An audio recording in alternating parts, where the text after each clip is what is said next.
সীতাকুণ্ড থেকে সন্দ্বীপ কিভাবে যাওয়া যায়। এই যে দেখতেছেন এটা হচ্ছে কুমিরাঘাট, এটা হচ্ছে সীতাকুণ্ড। এই কুমিরাঘাট থেকে হচ্ছে আপনার সন্দ্বীপে সবাই যাওয়া আসা করে। আর এই কুমিরাঘাটের পাশে হচ্ছে যে অকশনে যে জাহাজগুলো বিক্রি করে ওইগুলো এখান থেকে কেটে আর কি আপনার রড ফ্যাক্টরিতে যে যে রড হয় সেগুলো এখান থেকে হয়, সেটা হচ্ছে কুমিরাঘাট বলে।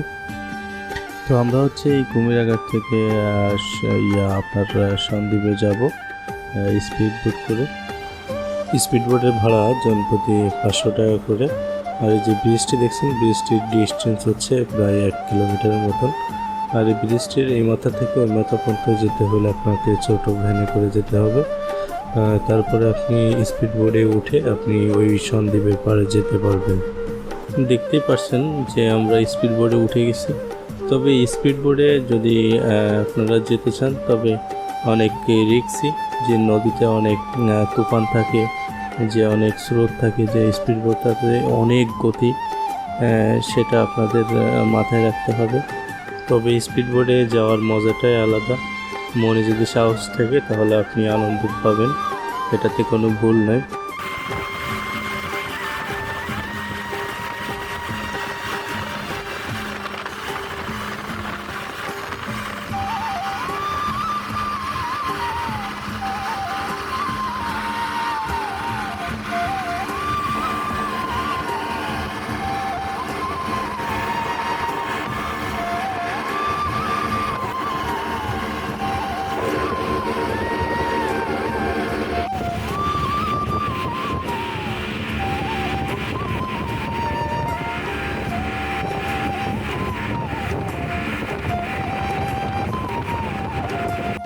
দেখতে দেখতে আমরা সন্দ্বীপের পাড়ে চলে আসলাম।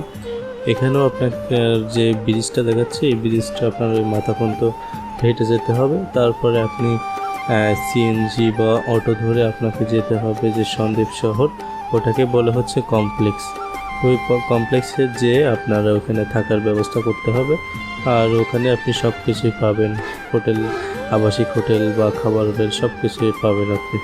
এখানে আমরা হচ্ছে অফিসের কাজের জন্য আসছিলাম, আমরা কয়েকজন মিলে। তো আমি আপনাদেরকে সাজেস্ট করব যে সন্দ্বীপে যে আপনাকে একটা হোটেল আছে, হোটেলটার নাম হচ্ছে ফয়সাল গেস্ট হাউস। আমরা সাধারণত এখানে 200 থেকে 250 টাকার ভিতর থাকি। আপনারা আপনাদের মতন করে কথা বলে নেবেন। ধন্যবাদ, ভালো থাকবেন, আল্লাহ হাফেজ।